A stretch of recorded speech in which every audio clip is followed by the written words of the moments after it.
When the gods are supposed to have performed tapas, Panini tells us, tapa alochane. Tapas is reflection, discussion. It is reviewing matters. We must think all the progress we have achieved in this world is due to the work of the great thinkers. Namaste. Today marks the 133rd birth anniversary of Dr. Sarvepalli Radhakrishnan, the second president of Free India, a great philosopher and a celebrated teacher. On this day of September 5th, where we all unanimously celebrate our teachers, we bring to you a very interesting and unique interview with someone who not just interacted with Dr. S. Radhakrishnan, but crawled on his lap, played cricket with him, and learned a lot of life lessons from him. I'm immensely thrilled to welcome Mr. Radhakrishna Narasimham, alias Sasha, the great-grandson of Dr. S. Radhakrishnan.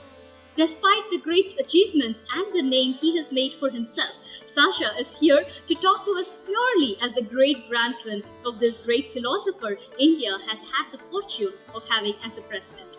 Namaste. Welcome, Sasha. Thank you. Let's start right at the beginning.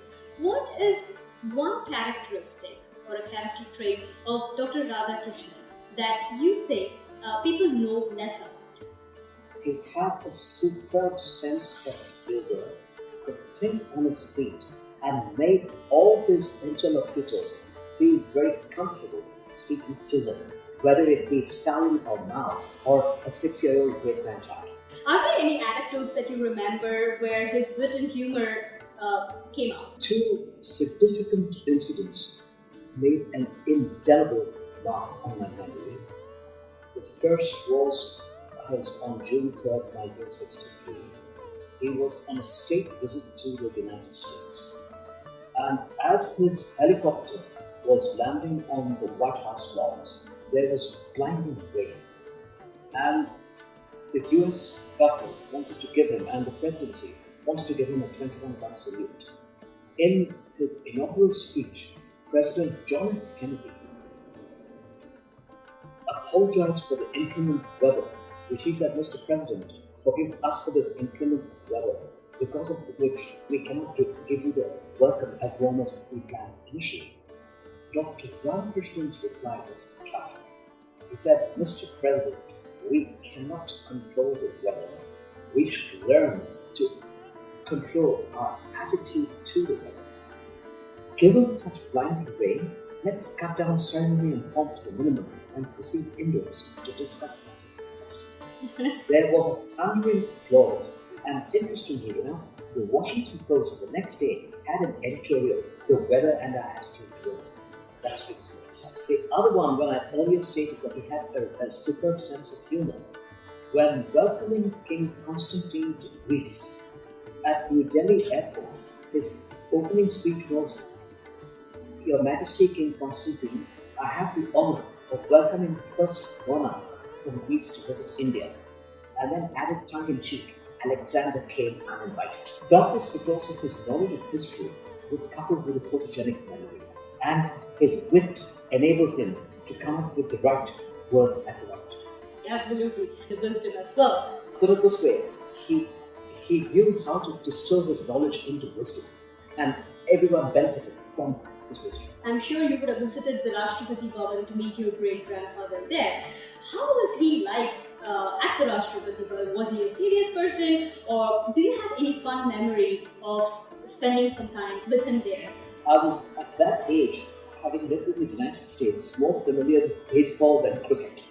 And sometimes on a Sunday morning in winter, he would sort of come out to the garden and play cricket with us, with some of his grandchildren and sometimes with myself, and of course the ADCs, who were generally the fielders. And having gotten used to baseball, I found getting adjusted to cricket was a little difficult at the age of 8.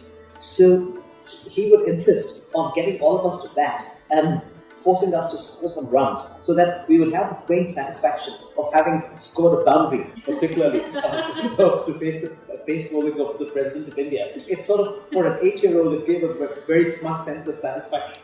He knew how to humor children as much as he knew how to humor leaders in both the government and the opposition. How wonderful. There was another significant incident. I was not present, but I heard about it. In 1963 December, there was the inauguration of the state of Nagaland in India, for which he went for the inauguration and insisted on traveling in an open car.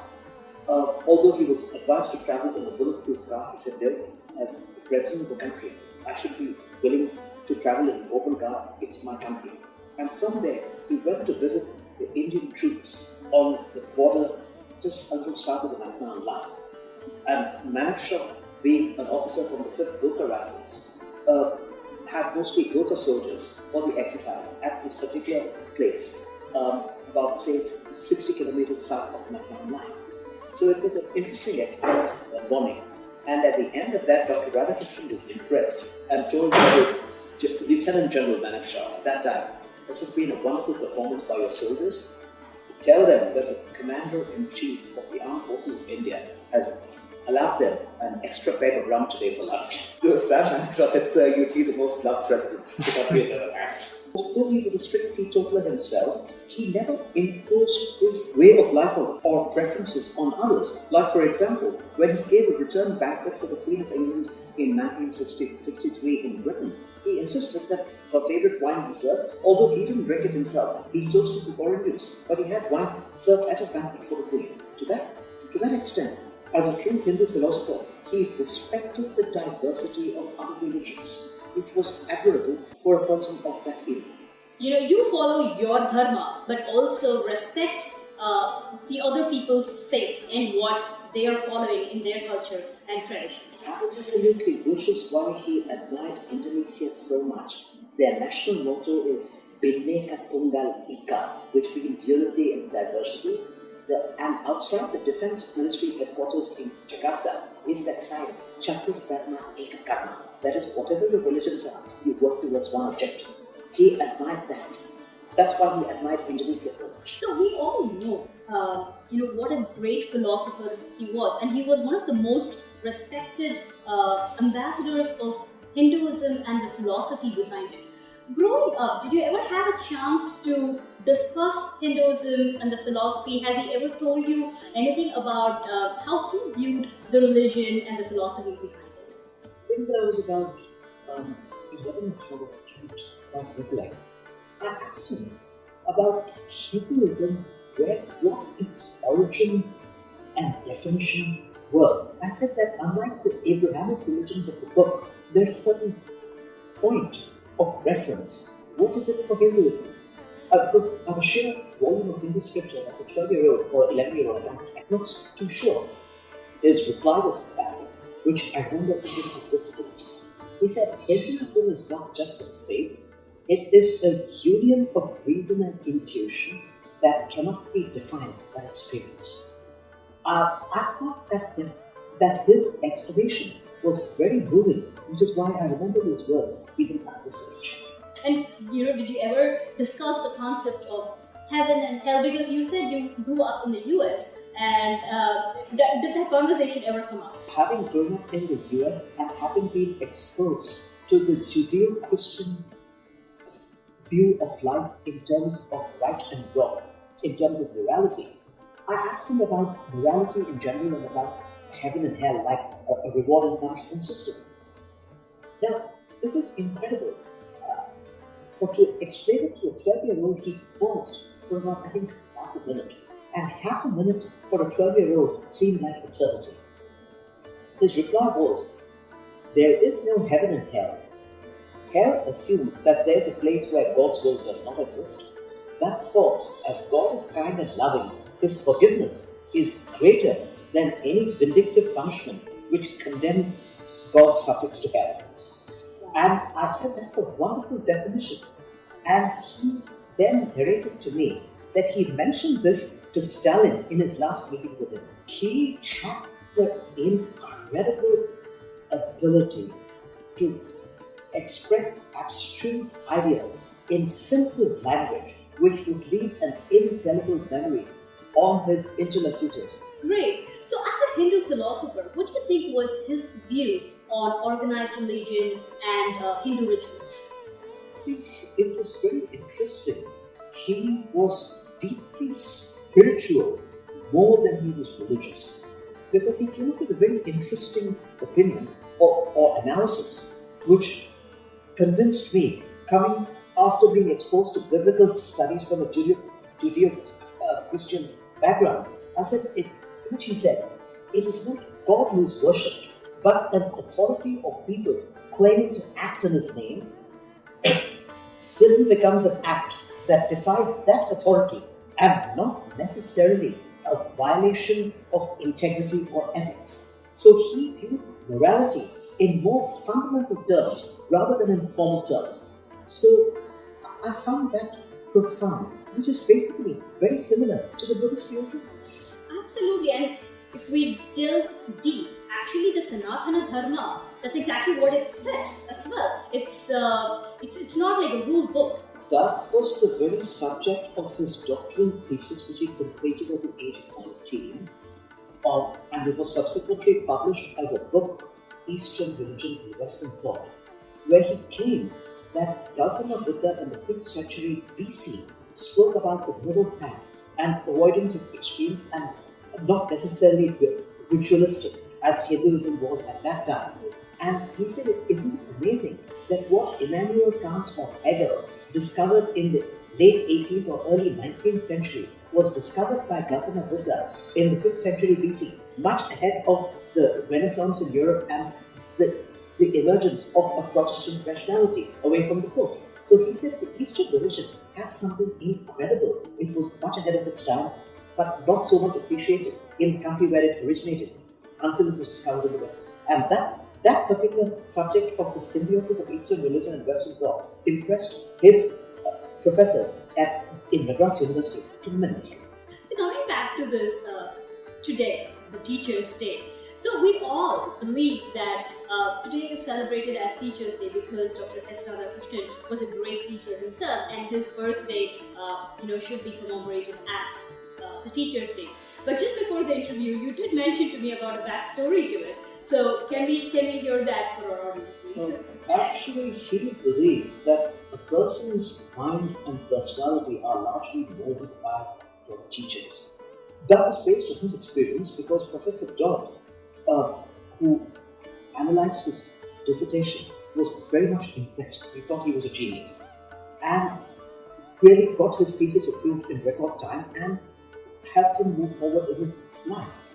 But when Professor Dodd died, his widow had some financial issues, and Dr. Radhakrishnan and other students, because he benefited so much from Professor Dodd, raised enough money to fund his widow's passage back to England.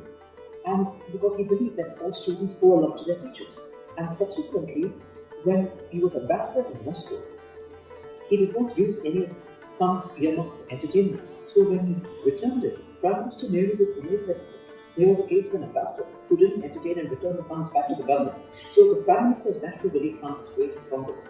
But Dr. Radhakrishnan said, from the fund, let the first donation be made for the medical treatment of some teachers who cannot afford medical treatment for critical diseases themselves. So that's how it came. And Dr. Radhakrishnan was told by Nehru, you've really done a lot for teachers. Your birthday is important. So he said, in that case, let's send both Dr. Radhakrishnan and Nehru agreed that his birthday would be celebrated as Teachers' Day for this reason. Dr. Radhakrishnan's relationship with his students, whether at Banaras Hindu University or at Oxford or at Andhra University in Volta, where it was set up, was not one of an authoritarian, top-down manner, but one based on respect for knowledge. His students respected him not for his authority, but for his brilliance and his knowledge, and his ability to articulate his knowledge in a manner the students could understand. That, I believe, for a student, and he was non-judgmental in his articulation to his students. So he could guide them or nudge them towards a particular goal that he thought was best for everyone without being judgmental. And that plays a very important role, particularly on an adolescent mind, a graduate of postgraduate levels. It's been an inspiring interview, but one last question before we step out and greet and celebrate our own gurus today. What is the one big life lesson that Dr. S. Radhakrishnan imparted on you maybe in your childhood? So, I think I was barely 4 years old when my parents first admitted me into a kindergarten school. And of course, the first day in school of learning, they showed us pictures of different animals which we had to remember, and we would be asked the next day what they were.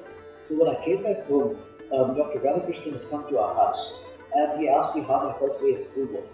I said, learning is a painful process. When can one stop learning? He said, never. Once you start learning, you will never stop. And that's so true even to this day. Brilliant, brilliant. This is a life lesson for us as well. Thank you so much for sharing. Thank you. And I know we are both amidst a vacation here. So thank you so much for taking your time off and doing this interview for us. I'm pretty sure the children who are watching this and the parents are going to take away a lot, especially coming from the great grandson of Dr. S. Radhakrishnan himself. Thank you so much for joining.